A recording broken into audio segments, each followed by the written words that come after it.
저는 오늘 여러분과 함께 제 사역의 이야기보다는 사역을 통해서 하나님이 저에게 어떤 은혜를 주시고 어떤 경험을 하게 해주셨는지를 나누려고 합니다. 사도행전 1장 8절을 우리 다 같이 한 번만 다시 좀 읽어보겠습니다. 사도행전 1장 8절 준비되셨나요? 시작. 오직 성령이 너희에게 임하시면 너희가 권능을 받고 예루살렘과 온 유대와 사마리아와 땅끝까지 이르러 내 증인이 되리라 하시니라. 아멘. 잘 아시는 말씀이시죠? 혹시 외우기가 어려우시면 세 개의 단어만 기억해 주십시오. 성령, 권능, 증인. 성령, 권능, 증인. 저는 선교가 무엇일까에 대해서 늘 스스로 묻고 고민하고 그러면서 지금까지 살아왔습니다. 최근에 하나님이 저에게 주신 선교에 대한 그 정의는 하나님이 주시는 마음, 하나님이 주시는 비전, 하나님의 말씀에 순종하는 것에서 선교의 시작이 이루어진다라고 그렇게 믿습니다. 그렇기 때문에 선교의 주체는 하나님이십니다. 반드시 선교의 주체는 하나님이 되셔야 합니다. 우리가 잘 알고 있는 마태복음 28장 제일 마지막 장에 나와 있는 말씀. 그러므로 너희는 가서 모든 족속으로 제자를 삼아 아버지와 아들과 성령의 이름으로 세례를 주고 내가 너희에게 분부한 모든 것을 가르쳐 지키게 하라. 볼지어다 내가 세상 끝날까지 너희와 항상 함께 있으리라 하시니라. 영어로는 이게 The Great Commission입니다. 선교의 대명령인 거죠. 예수님이 이 땅에서 마지막으로 제자들에게 당부하신 말씀입니다. 저는 최근에 제 스스로가 참 행복한 선교사라고, 행복한 그리스도인이라고 그렇게 여기면서 살고 있습니다. 행복한 척 하는 것이 아니라 정말로 행복합니다. 왜 그런가 하면 하나님이 저에게 주신 비전, 하나님이 저에게 주신 사명, 꿈, 그것을 가지고 사는 사람이기 때문에 그렇습니다. 하나님이 주시는 비전과 사명을 가지고 사는 사람이 바로 선교사입니다. 여러분은 어떻습니까? 여러분에게는 하나님이 주신 어떤 마음이 있습니까? 하나님이 주신 어떤 비전이 있으십니까? 선교사가 아니더라도, 목회자가 아니더라도 한 사람의 그리스도인으로서 예수 그리스도의 피값으로 구원함을 얻고 영생에 이르는 삶을 사는 한 사람의 그리스도인으로서 여러분의 삶의 목적과 비전과 사명은 무엇입니까? 그것이 있어야 합니다. 그것이 있어야 합니다. 그것이 우리를 살게 하기 때문에 그렇습니다. 그런데 그 비전은, 하나님이 주시는 그 비전은 항상 내가 원하는 쪽으로 이루어지는 건 아닙니다. 때로는 뼈를 깎는 아픔과 고통 속에서 그것에 순종하고 받아들여야 되는 상황도 있습니다. 그래서 하나님이 주시는 비전은 더 위대한 것일수록, 더 거룩한 것일수록 두렵고 떨리는 가운데 주어집니다. 그리고 때로는 쉽게 순종할 수 없는 것이 되기도 합니다. 그래서 제가 말씀드렸듯이 선교는 하나님이 주신 말씀과 비전과 뜻에 순종하는 삶을 사는 것이다 라고 말씀드렸습니다. 창세기 12장에 하나님께서 아브라함을 부르시는 것을 우리가 볼 수 있습니다. 여호와께서 아브라함에게 이르시되 너는 너의 본토 친척 아비집을 떠나 내가 내게 지시할 땅으로 가라 했습니다. 너의 본토 친척 아비집을 떠나서 가라. 이 당시에 아브라함의 나이가 75세였습니다. 여러분 어떠십니까? 75년을 내가 익숙하게 살던 그 땅을, 그 내 고향 땅을 어느 날 떠나라 라고 말씀하신다면 예 주님 제가 그렇게 하겠습니다 라고 과연 순종하실 수 있겠습니까?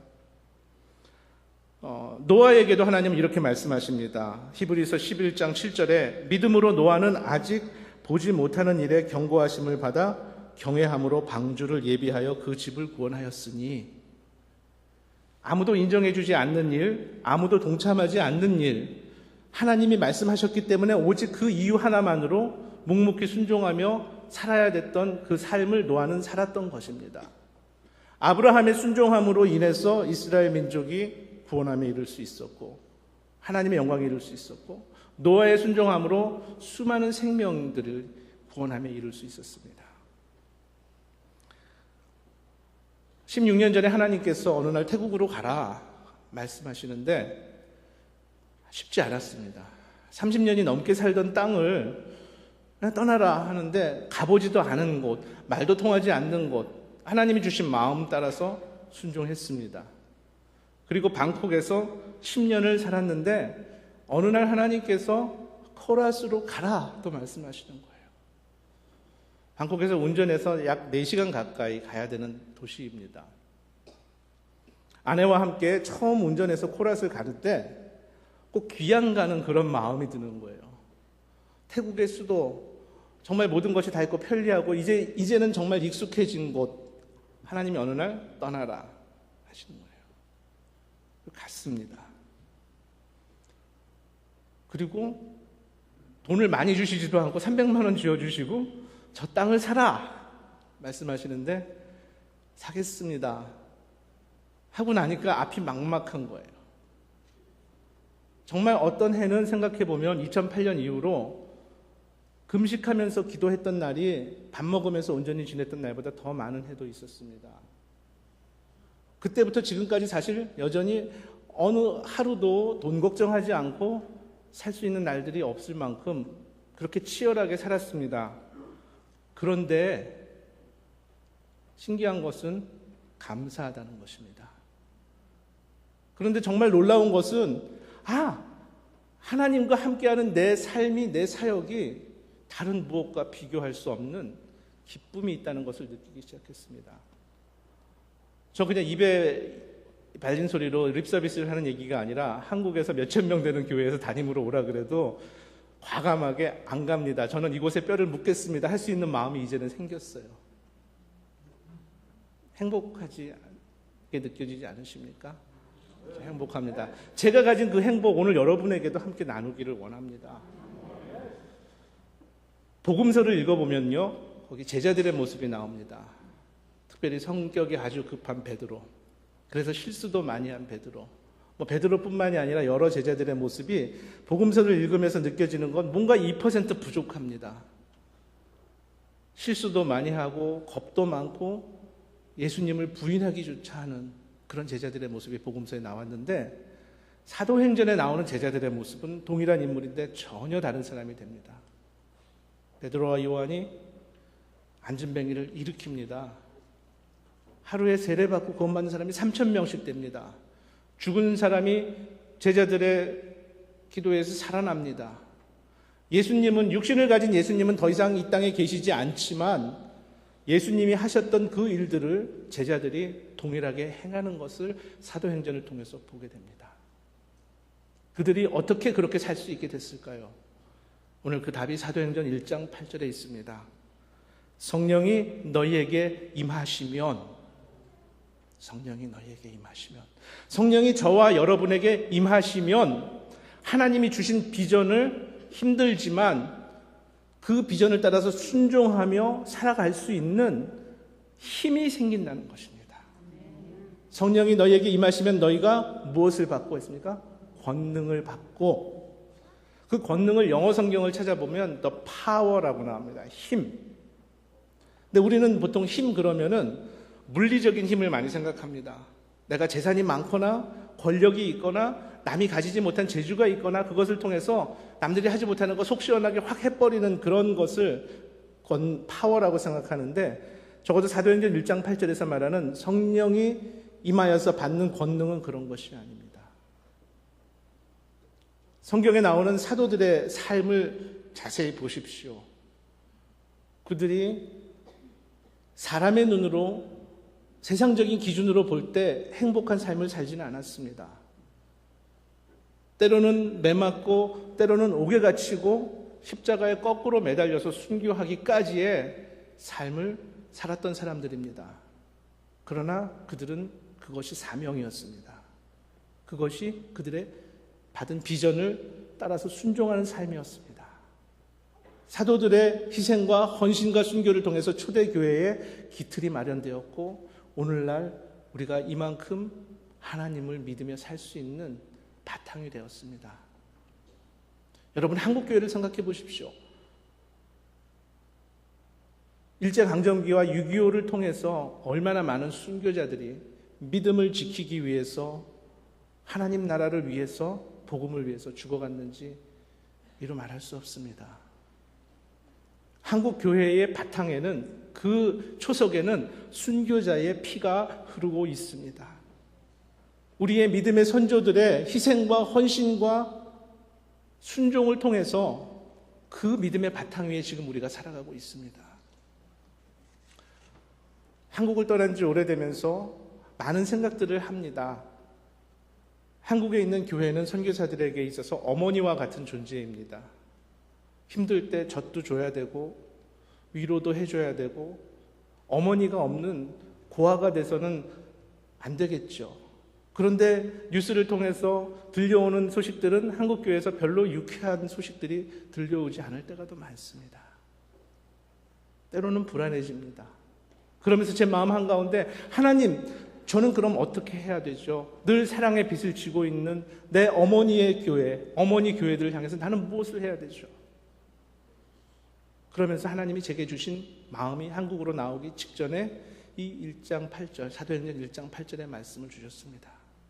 성령이 너희에게 임하시면 너희가 권능을 받고 증인이 될 것이다 라는 말씀을 주셨습니다. 마태복음 16장 25절에 이런 말씀이 있습니다. 누구든지 제 목숨을 구원코자 하면 잃을 것이요, 누구든지 나를 위하여 제 목숨을 잃으면 찾으리라. 주님이 우리를 위하여 십자가에 못 박혀 죽으셨기 때문에 우리가 살았습니다. 하나님이 독생자를 주시기까지 우리를 사랑하셨기 때문에 우리가 구원함에 이를 수 있었습니다. 주님의 죽으심으로, 순교자들의 죽으심으로 지금 우리가 살고 있습니다. 지금 우리는 사순절 한가운데 있습니다.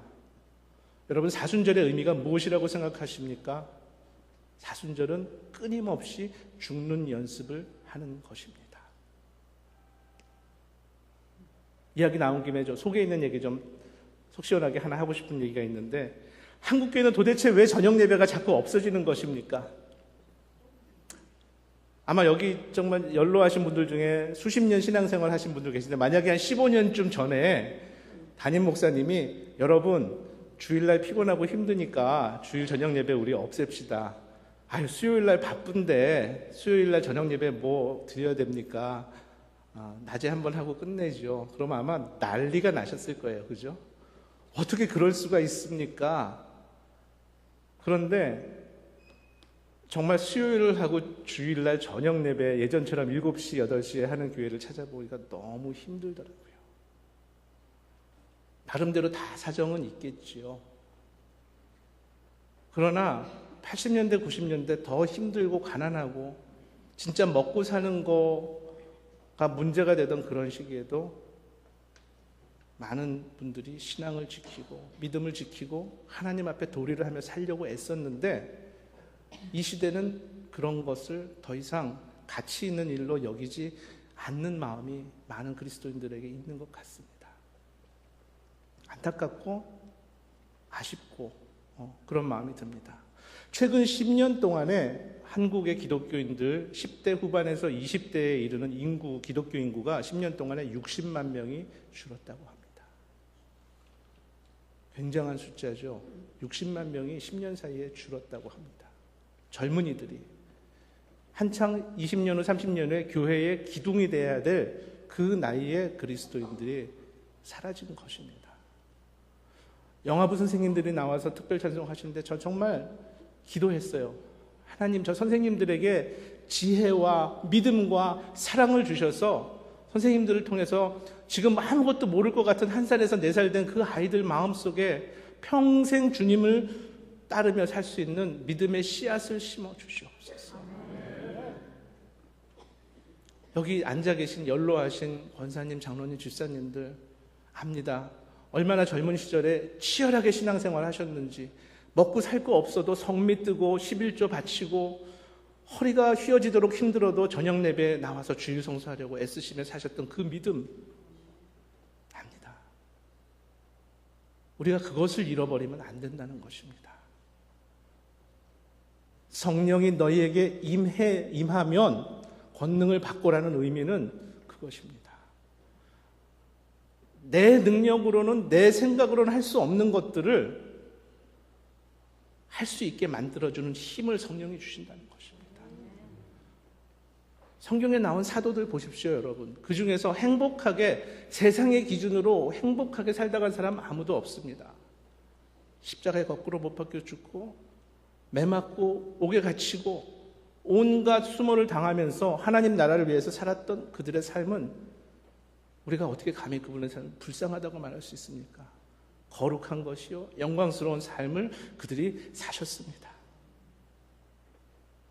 그것을 따라서 사는 것이 선교입니다. 제가 다시 여러분에게 묻습니다.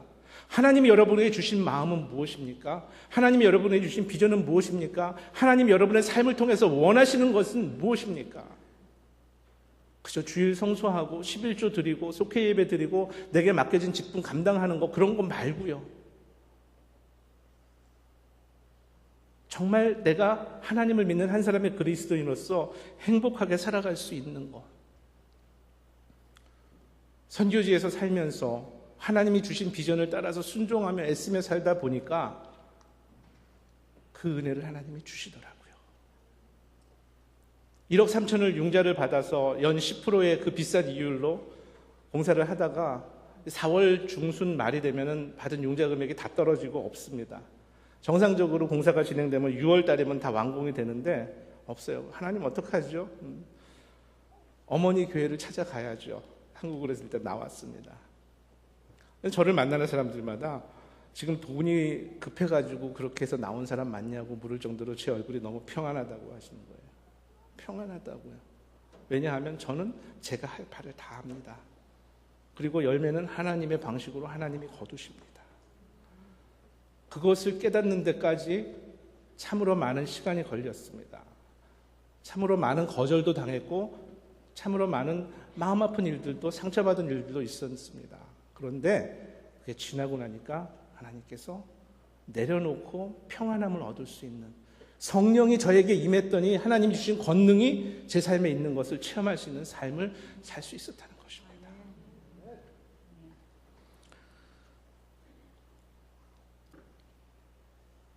한 청년이 예수님을 찾아와서 묻죠. 마태복음 19장에 나옵니다. 어떻게 해야 제가 영생을 얻겠습니까? 물었더니 예수님이 청년에게 대답하십니다. 네가 계명을 다 지켰느냐? 예, 제가 부모를 공경하고 이웃을 사랑하고 11조를 드리고 계명들을 다 지켰습니다. 그랬더니 예수님이 그러면 이제 네가 가진 것을 다 팔아서 가난한 자들에게 나누어 주어라. 그리고 나를 따르라. 그랬더니 그 청년이 어떻게 반응합니까? 그 청년이 가진 재물이 심히 많음으로 심히 고민하며 근심하며 돌아갔더라. 사실 정상적으로 되면 그 청년이 가진 것이 많음으로 기뻐하며 더 많은 사람들을 도와줄 수 있었기 때문에 기뻐하며 돌아갔더라 그래야 되는데 심히 근심하며 돌아갔더라. 왜냐하면 그 청년에게 재물은 자기를 지탱하게 해주는 마지막 보루였는지도 모릅니다. 자기의 자존심을 지키며 살게 해주는 자기 마지막 끈이었는지도 모릅니다. 그랬기 때문에 그 청년이 그걸 놓을 수 없었던 것이겠죠. 그래서 심히 근심하며 돌아갔더라. 그런데 하나님은 우리에게 그 마지막 것을 내려놓으라고 말씀하십니다. 믿음이 없이는 기쁘시게 못하나니 하나님께 나아가는 자는 반드시 그가 계신 것과 또한 그가 자기를 찾는 자들에게 상 주시는 이심을 믿어야 할지니라. 그 믿음, 우리가 수도 없이 말하는 그 믿음이 내 삶을 통해서 실천이 되어져서 나아갈 수 있는 게 뭐냐면 성령이 우리에게 임하셔야 된다는 겁니다. 입으로 말하는 믿음이 아니라 우리의 삶으로 실천하는 믿음. 근데 그게 아무나 되는 거 아니잖아요. 너무 힘든 거 우리가 알고 있지 않습니까? 현대의 많은 그리스도인들은 마치 그 부자 청년, 예수님을 만나고 마지막 거 내려놓지 못해서 근심하며 돌아가는 부자 청년과 같은 모습으로 살고 있습니다. 저나 여러분이나 사람은 다 행복하게 살기를 원합니다. 밤에 잠잘 때, 잠자리에 들 때 아무 근심 없이 주님 오늘 하루도 너무 감사해요. 평안한 마음으로 잘 수 있으면 그 사람이 행복한 거 아니겠습니까? 아침에 일어나서 하나님 새로운 하루를 주셔서 너무 감사해요. 오늘 하루 주님께서 내게 행하실 일들을 기대합니다. 하면서 하루를 맞이할 수 있다면 얼마나 행복하겠습니까? 여러분 성경 66권 어디에도 하나님을 믿는 그리스도인들이 전세 월세 살면 안 되고 꼭 자기 집을 갖추어야 되고 좋은 차를 타야 되고 자녀들은 다 좋은 학교를 가야 되고 그렇게 하라는 말씀 적혀 있지 않습니다. 하나님 열심히 믿고 최선을 다해서 믿음으로 살아도 때로는 예상하지 않은 삶의 어려움들이 우리에게는 얼마든지 다가올 수 있습니다. 사업에 실패할 수도 있고 건강을 잃어서 일찍 하나님 곁으로 갈 수도 있고 자녀들이 정말 남들 보기에 창피할 정도로 말썽을 부릴 수도 있고 그렇습니다. 그럼에도 불구하고 여전히 하나님을 믿고 감사하고 살아갈 수 있는 힘, 그것이 권능입니다. 하나님이 우리에게 주시는 성령의 임하심을 통해서 받을 수 있는 권능입니다. 주를 위해 죽고자 하는 자, 살 것입니다. 우리는 지금 그 죽느냐 사느냐의 그 문턱에 서 있습니다. 여러분 올해 사순절과 고난주간과 부활절은 저와 여러분에게 어느 해보다도 좀 더 특별한 의미가 있는 시간이 되기를 원합니다. 매일매일 죽는 연습하십시오. 매일매일 나의 마지막 자존심으로 내가 붙잡고 내려놓지 못하던 그거 내려놓는 연습을 하시기 바랍니다. 누구든지 나를 따르려거든 자기를 부인하고 십자가를 지고 따르라. 그것이 우리가 살 길입니다. 나를 부인하고 십자가를 지고 따르는 것입니다. 선교는 자기를 부인하고 자기의 십자가를 지고 주님을 따르는 삶입니다. 선교하는 교회는 자기를 부인하며 십자가를 지고 주를 따르는 교회입니다. 저는 감히 담대하게 선포합니다. 선교하는 교회는 부흥합니다. 선교하는 교회는 부흥합니다. 왜? 그것은 주님의 명령이기 때문에. 왜? 그것은 우리를 살게 하는 것이기 때문에. 그것은 십자가의 길이기 때문에. 그렇습니다. 저와 여러분 모두 선교사입니다. 저는 보냄을 받은 선교사이고요. 여러분은 보내신 선교사입니다. 보냄을 받은 사람과 보낸 자들이 함께 가야 되지 않겠습니까? 같이 가야 되지 않겠습니까? 하나님이 저에게 주신 그 말씀 중에 물이 바다 동력자 3,000명이 있습니다. 그게 벌써 여러 해가 됐습니다. 한 4년, 5년 됐는데 제 마음 가운데 그것을 받아들일 수가 없었어요. 하나님, 말이 3,000명이지 그게 어떻게. 그런데 작년에 하나님 제 마음 가운데 더 이상 거부할 수 없는 그런 은혜를 주셨어요.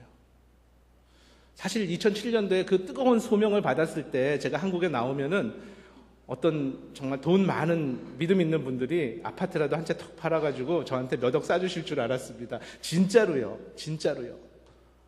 그런데 이게 웬걸요. 제가 기대했던 것과 전혀 다른 정말 냉담하고 무관심한 그런 상황으로 계속 끌고 가시는데 기도할 수밖에 없었습니다. 하나님이 원하시는 것이 이제 무엇이라는 걸 깨닫기 시작했습니다. 하나님은 과정을 중요하게 생각하는 분입니다. 저에게 가장 중요한 것은 우선 웨슬리 국제학교를 잘 개교해서 초등학교, 중학교, 고등학교까지 크게 좋은 학교를 만드는 게 제가 할 일이지만 어떤 과정을 통해서 그 학교를 만드는가가 하나님이 더 중요하게 여기신다는 사실을 잘 깨달았습니다. 모든 순간순간이 다 중요하다는 걸 알았습니다. 기억하실런지 모르겠지만 300만 원으로 2억의 땅을 사기까지는 수많은 사람들의 헌신과 기도와 눈물과 희생이 있었습니다. 저는 그냥 하나님 시키신 대로 일한 것뿐이고 보이지 않는 이름도 없는 수많은 사람들이 있었습니다. 태국 동북부 지역에 2,100만 명이 되는 인구가 있는 지역에 아직까지 기독교 학교가 없어요. 코랏은 그 동북부 지역의 관문 도시이고 최초의 기독교 학교가 되는데요. 남한보다 더 넓은 땅덩어리예요. 그곳에 세워지는 학교가 얼마나 대단합니까? 제가 대단한 게 아니라 그 일을 하시는 하나님. 근데 그게 한두 사람의 기도로 될 거라고 저는 생각하지 않습니다. 정말 하나님 앞에 하나님 주신 마음으로 헌신하고 기도하고 순종하는 사람들 3,000명 주시는 날, 그 일이 하나님 기뻐하시는 일로 완성될 것이라고 믿습니다. 여러분, 능력 있는 그리스도인 되기 원하시죠? 좋은 또 직분도 맡기 원하시죠? 그러나 어떤 과정을 거쳐서 그러한 사람이 되었느냐가 하나님은 더 소중하게 여기신다는 사실을 마음속에 간직하시기 바랍니다.